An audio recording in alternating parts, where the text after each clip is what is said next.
кешірім сұраймын, өйткені көршілерім ояу. Бір микрофонымды мына жерге қыстырып қойдым енді.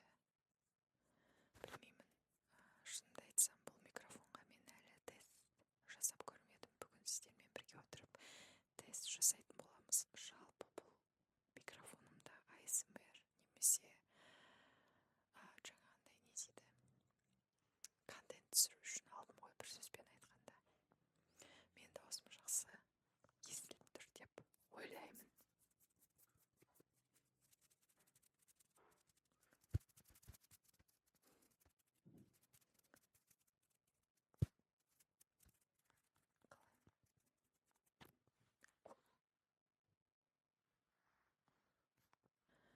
Бүгінгі біздің тақырыбымыздың темасын мен ең бірінші микрофоннан бастаймын. Неге? Өйткені маған соңғы келген комментарий дәл осы микрофонға байланысты болған. Өзіңіздің жаңағындай қандай микрофондар пайдаланасыз, аты қандай, қайдан алдыңыз деген сияқты сондай сұрақтар болды. Сол туралы бүгін сіздерге кішігірім ақпараттар айтатын боламын енді. Видеоның алдына жайғасып отырыңыздар. Бүгін мен осылай қып-қызыл өзіме ұнайтын әдемі кофтамды киіп алдым сіздер үшін. Осындай әдемі сырға тапсырыс берген болатын Каспийден. Бағасын қымбат емес қыздар, бірақ та білесіздер ме, мен тапсырыс берген кезімде бұл сырғаға жазылып тұрған жаңағындай қараймайды деп. Қарайып кетсе, кері қайтар шашып жібереміз. Ыстық болып бара жатыр маған. Так, әңгімемізді әрі қаратай жалғастырайық. Білесіздер ме, мен қазір обзор жасағым келіп тұр микрофоныма, бірақ та мына микрофонды қалай қай жеріме қоятынымды білмей тұрмын. Жарайды, сіздерге кішкене жақын отырайын деп шештім. Сіздер де маған жақын отырыңыздар, және де микрофонымның дауысы қалай шығатынын бақылап, маған міндетті түрде комментарийге жазып кетіңіздер.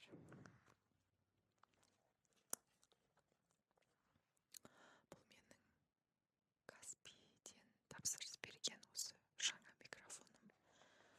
Holy Land деп аталады. Holy Land Lark A1.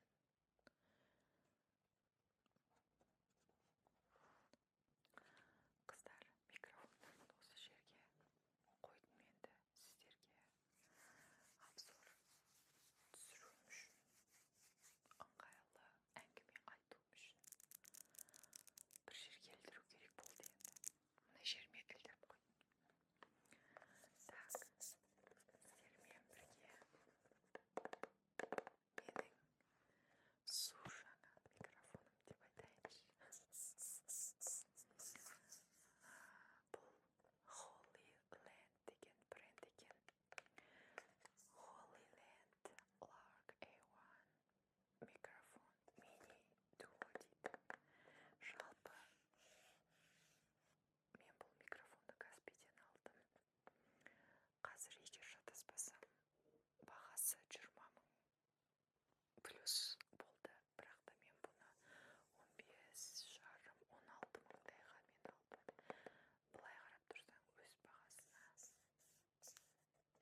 деп жатырмын да. Енді менен сіздерге сондай кеңес, міндетті түрде қымбат микрофон болуы сіздер шарт емес. Қарапайым микрофонмен алып түсіре берсеңіздер болады. Егер де сіздің өзіңізде сондай бір қызығушылық бар болса.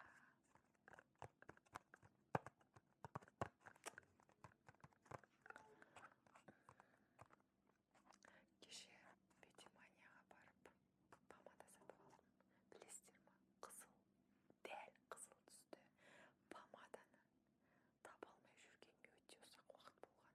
Қызыл помада екен деп алған помадалардың барлығы қалай дейді, вино түстес болып қала берді. Қою, жаңағындай басқаша қызыл болды. Дәл мына кофтам сияқты қызыл помаданы мен таба алмадым. Міне кеше соны барып тауып келдім. Алдым сосын.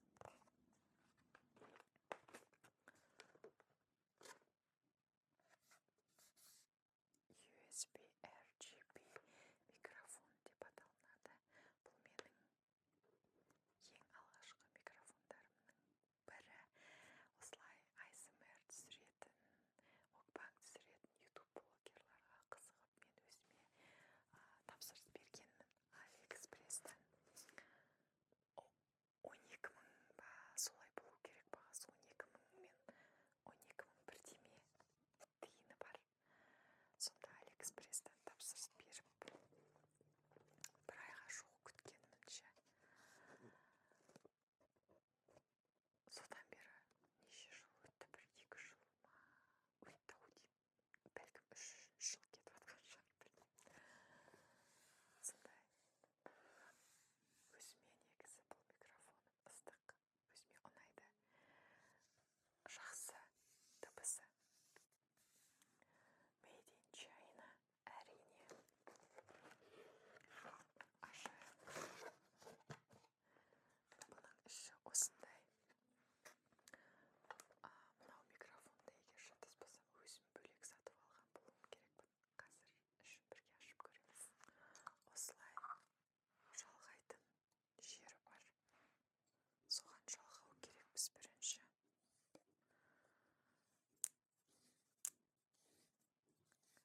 Бұл микрофоныммен осыған дейінгі YouTube'ымдағы видеоларды түсіргенмін. Бәлкім біреуіңізге ұнаған шығар. Сол видеолардың ішінде 1-2 видео болса да. Осы сосын бұда білесіздер ма?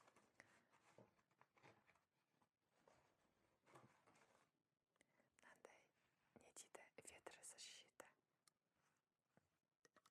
бар. Оны осы жерге. Опа. Ой, жоқ, қазір жатырмыз. Осы жерге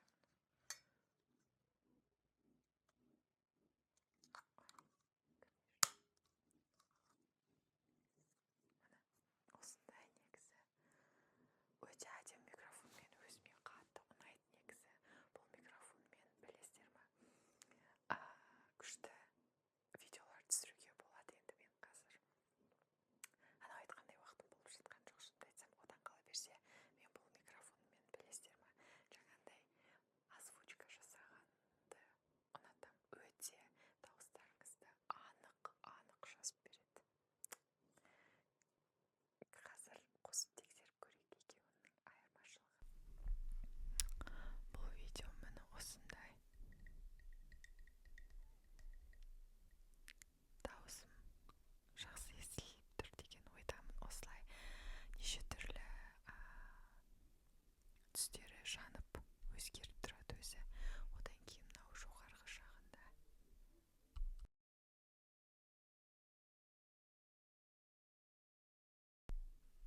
қайтадан қосасыз.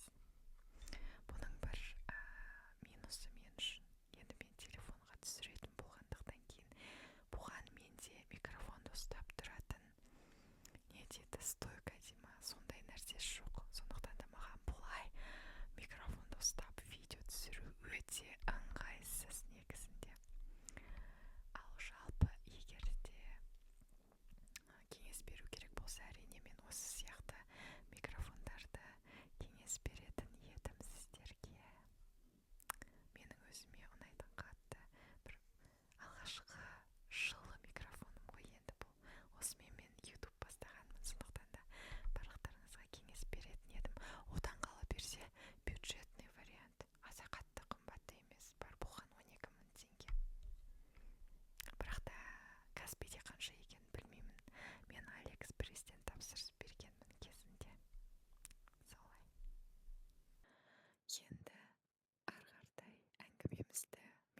осы жаңа микрофоныммен жалғастыратын боламыз. Микрофонымның ветресі щитасы түсіп қала берген соң шешіп алып қойдым. Екінші микрофоным тұра берсін. Енді оны басқа қоятын жер таппадым. Қыздар, не үшін мен ұзақ уақыттан бері видео түсіре алмадым? Өйткені мен қазір студентпін. Одан қала берсе мен жұмыс жасаймын.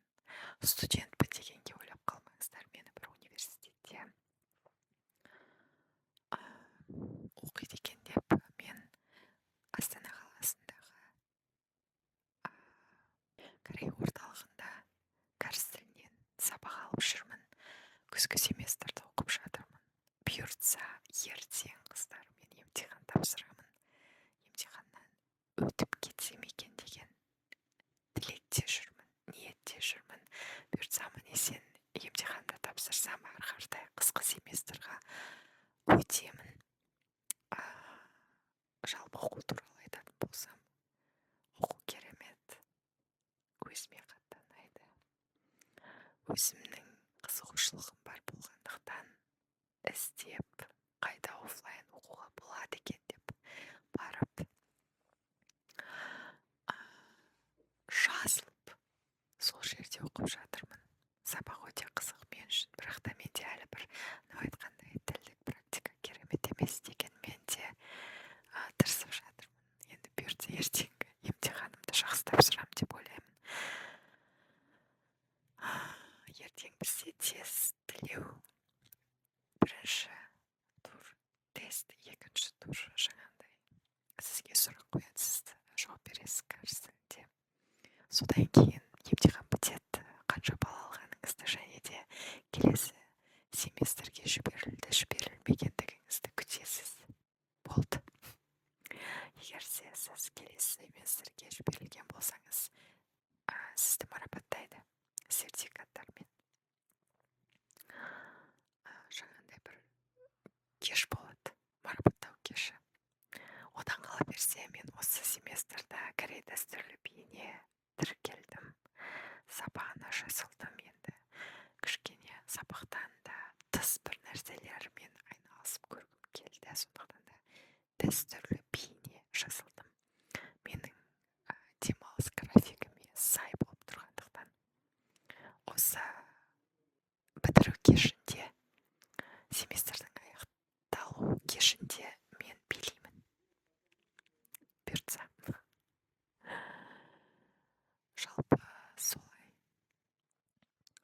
Қыздар, екі микрофонымды да бірдеме қылып әйтеуір тауып қалай. Не дейді жаңағы, екеуін де теңдей қояйыншы сіздерге, дауысы жақсы естілу үшін деп. Мынау менің жұмысымның картасы. Ештеме іздеп таба алмадым басқа.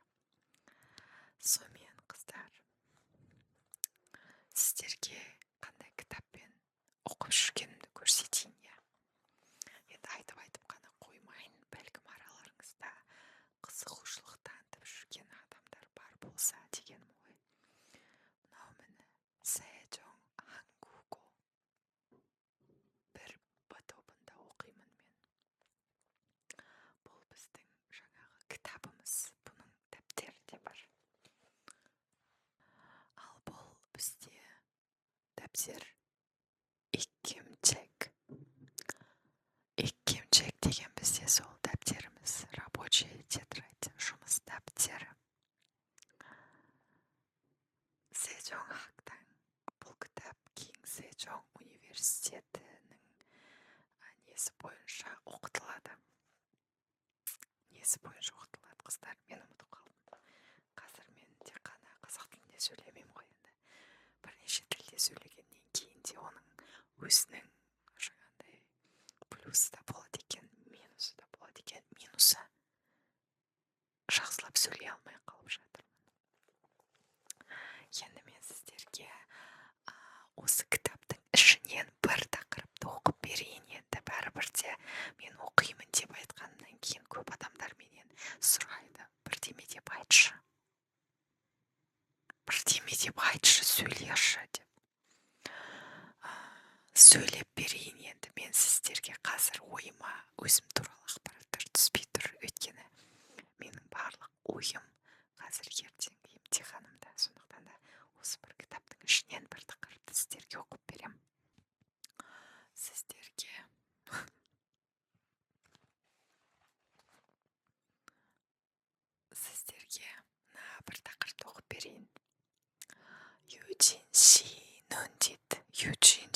көзі деген тақырып.